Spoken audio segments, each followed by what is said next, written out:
بسم اللہ الرحمن الرحیم۔ محرم کی 10 تاریخ 10واں دن جسے عاشورہ کہتے ہیں، اس کی فضیلت اور اس کی عظمت یہ حضرت موسیٰ علیہ السلام کے واقعے اور فرعون کے ظلم و ستم سے ان کے اور ان کی قوم کے نجات کی وجہ سے اور اللہ کی مدد کی وجہ سے ہے۔ اسی وجہ سے حضرت موسیٰ علیہ السلام نے اس دن شکرانے کے طور پر روزہ رکھا اور اللہ تعالیٰ نے اس کو یادگار بنا دیا۔ نبی پاک صلی اللہ علیہ وسلم نے بھی پھر اپنی امت کو اس کی ترغیب دی۔ عاشورہ کے دن کو یادگار کیوں بنایا گیا اللہ کی طرف سے، نبی پاک صلی اللہ علیہ وسلم کی طرف سے؟ اس میں ہم سب کے لیے بڑا سبق ہے، وہ سبق یاد رکھنے کی ضرورت ہے، دل و دماغ میں بٹھا لینے کی ضرورت ہے۔ بنی اسرائیل کون تھے؟ بنی اسرائیل حضرت یعقوب علیہ السلام کی اولاد، ذریت اور نسل ہے۔ بنی کا مطلب عربی میں بیٹے ہوتے ہیں، اسرا کا مطلب بندہ اور ایل کا مطلب خدا، خدا کا بندہ۔ حضرت یعقوب علیہ السلام کا یہ نام تھا، تو ان کی اولاد کو بنی اسرائیل کہا جانے لگا۔ قرآن میں بار بار اس کا ذکر آیا ہے۔ اپنے گھروں میں تھے، فرعون ظلم و ستم ڈھا رہا تھا۔ حضرت موسیٰ علیہ السلام پیغمبر بنا کر بھیجے گئے، فرعون کے دربار میں اللہ کا پیغام پہنچایا، نشانیاں بتائی، دلائل دیے، معجزات دکھائے، لیکن جب یہ یقین ہو چلا کہ اب فرعون راہ راست پر، صحیح راستے پر نہیں آئے گا، اللہ تعالیٰ نے کہا اب آپ اپنی قوم کو، بنی اسرائیل کو لے کر راتوں رات نکل جائیے اور فرعون کے ظلم و ستم سے ہم نجات دیں گے۔ فَأَسْرِ بِعِبَادِي لَيْلًا إِنَّكُمْ مُتَّبَعُونَ۔ حضرت موسیٰ اپنی قوم کو لے کر گئے، چلے ہیں۔ سمندر جب قریب آیا ہے تو کیا دیکھتے ہیں کہ پیچھے سے فرعون اپنے لشکر سمیت اور اپنی فوج سمیت آ رہا ہے ان کے تعاقب میں، ان کو پکڑنے کے لیے۔ اب آگے سمندر ہے اور پیچھے لشکر ہے اور لاکھوں کی تعداد میں بنی اسرائیل کے لوگ ہیں، مرد ہیں، عورتیں ہیں، بچے ہیں۔ آپ وہ منظر اپنی نگاہوں میں اور تصور میں لے آئیے کیسا منظر ہوگا۔ بچے چیخ رہے ہیں، عورتیں، کمزور لوگ، اور حضرت موسیٰ علیہ السلام سے کہہ رہے ہیں یا موسیٰ انا لمدرکون، اب تو ہم پکڑے گئے، فرعون آ رہا ہے، گرفتار کرے گا اور پھر ظلم و ستم، بلکہ اس سے بھی زیادہ ظلم و ستم کی چکی میں ہمیں پیسے گا۔ حضرت موسیٰ علیہ السلام اللہ کے پیغمبر تھے، اللہ کی ذات پر یقین، اعتماد، بھروسہ، فقہ، یہ ان کا اس وقت بھی نہیں ڈگمگایا کہ اب کیا ہوگا۔ یہ اصل سبق ہے جو عاشورہ کے دن سے ہمیں لینا ہے، اور اس کو یادگار اسی لیے بنایا گیا اور اسی لیے روزہ رکھنے کا حکم دیا گیا کہ اللہ تبارک و تعالی کی مدد آتی ہے جب اس کی ذات پر مکمل یقین اور بھروسہ رکھا جائے، اللہ کی ذات پر اعتماد رکھا جائے۔ حضرت موسیٰ علیہ السلام نے اعتماد بھرے لہجے میں کہا کلا ان معی ربی سیہدین، ہرگز وہ کچھ نہیں کر پائے گا، میرا رب میرے ساتھ ہے، وہ میری مدد فرمائے گا۔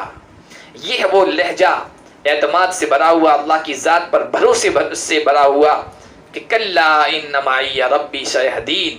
پھر اللہ کی مدد آئی۔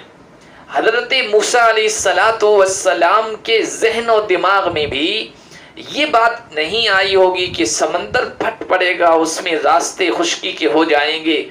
یہ ضرور تھا کہ اللہ کی مدد آئے گی، لیکن سمندر پھٹ پڑے گا۔ اور یہی ہوتا ہے، اللہ کی ذات پر جب یقین بندہ کرتا ہے تو من حیث لا یحتسب، اللہ ایسے طریقے سے مدد فرماتا ہے کہ وہ سوچ بھی نہیں سکتا، اس کے تصور میں بھی نہیں آ سکتا ہے۔ یہ ہے من حیث لا یحتسب کا مطلب۔ پھر مدد ایسے طریقے سے آتی ہے کہ وہم و گمان میں بھی نہیں ہوتا ہے، اور عقلیں حیران رہ جاتی ہے اور آنکھیں ششدر رہ جاتی ہے، دیکھتی رہتی ہے کہ یہ کیسے ہوا۔ تو پہلا سبق، اللہ کی ذات پر ہمارا بھروسہ، ہمارا یقین، ہمارا اعتماد کسی بھی صورت میں ڈگمگانا نہیں چاہیے۔ اور ہر وہ شخص جو حالات سے دوچار ہے، جو قرض میں ڈوبا ہوا ہے اور قرض کی ادائیگی کی شکلیں اس کے سامنے کچھ بھی نہیں دکھ رہی ہے، ہر وہ شخص جو بیمار ہے اور ایسی بیماری میں مبتلا ہے کہ ڈاکٹروں نے کہہ دیا ہے کہ یہ بہت لمبی چلے گی یا لا علاج بیماری ہے، ہر وہ شخص جو غموں اور گھریلو پریشانیوں میں مبتلا ہے اور وہ یہ سوچ رہا ہے کہ یہ گھر کی پریشانیاں کیسے ختم ہوگی، انہیں معلوم ہونا چاہیے کہ اللہ غالب علی امرہ۔ ہر وہ شخص جو امت کے سلسلے میں فکر مند ہے اور پریشان ہے اور ملک کے اور دنیا کے حالات کو دیکھ کر یہ دل و دماغ میں اس کے آ رہا ہے کہ ظالم طاقتیں، جابر طاقتیں، دنیا کے کافر یہ بہت طاقتور ہیں، امت مسلمہ کو غلبہ کیسے ملے گا اور مسلمانوں کو ظلم و ستم سے نجات کیسے ملے گی اور اس ذلت و پستی سے کیسے نکلیں گے،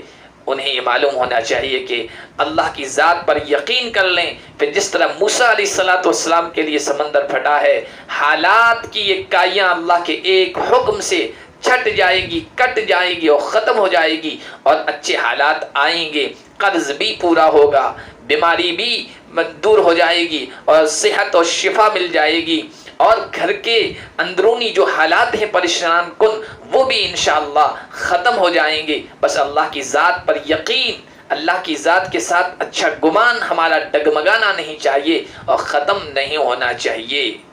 اور دوسرا سبب کہ اللہ کی مدد اسی طرح آتی ہے، اچانک آتی ہے اور ایسے طریقے سے آتی ہے کہ انسان حیران رہ جاتا ہے۔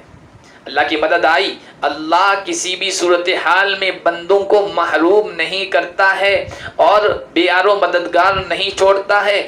اسی موقع پر حضرت موسیٰ ان کی قوم کو بے یار و مددگار اللہ نے نہیں چھوڑا۔ ہجرت کے موقع پر حضرت محمد مصطفیٰ صلی اللہ علیہ وسلم اور ان کے یار غار صدیق اکبر کو بے یار و مددگار نہیں چھوڑا، مکڑی کے ذریعے سے، کبوتر کے ذریعے سے، مشرکوں سے بچا لیا۔ اور ایوب علیہ السلام 16-17 سال عجیب قسم کی خطرناک بیماری میں مبتلا رہے، لیکن جب اللہ کی مدد آئی تو صرف اتنا کہنا پڑا، ارکض برجلک، پاؤں مارو اور یہ بیماری ختم۔ اللہ کا حکم آ جائے گا تو آپ کی بھی یہ پریشانیاں ختم ہو جائے گی۔ جس نے ابراہیم علیہ السلام کو نمرود کی آگ میں بے یار و مددگار نہیں چھوڑا اور سلامتی والا بنا دیا، بس ہمیں بھی عاشورہ سے یہ سبق لینا ہے، اللہ کی ذات پر یقین، اللہ پر بھروسہ ہمارا ڈگمگانا نہیں چاہیے، اور پھر اللہ کی مدد ایسے طریقے سے آئے گی کہ ہم سوچ بھی نہیں سکتے، اور اس موقع پر ہماری زبان پر آئے گا واقعی واللہ غالب علی امرہ، اللہ تمام معاملات پر غالب ہے، اس کو کوئی چیز عاجز و بے بس نہیں کر سکتی ہے۔ اور حضرت عمر رضی اللہ تعالیٰ عنہ کا یہ جملہ ہماری زبان پر رہنا چاہیے، انی لا احمل ہم الدعاء ولا احمل ہم الاجابہ، میرا کام اللہ کی ذات سے پر امید رہنا ہے، اللہ پر مکمل بھروسہ و یقین رکھنا ہے اور اللہ سے مانگتے رہنا ہے، باقی قبولیت کی فکر میں نہیں کرتا ہوں، قبولیت تو اللہ کی طرف سے آئے گی ہی۔ اللہ پاک عاشورہ کے دن سے یہ سبق لینے اور ہمیں اپنی ذات پر یقین اور بھروسہ کرنے کی توفیق عطا فرمائے۔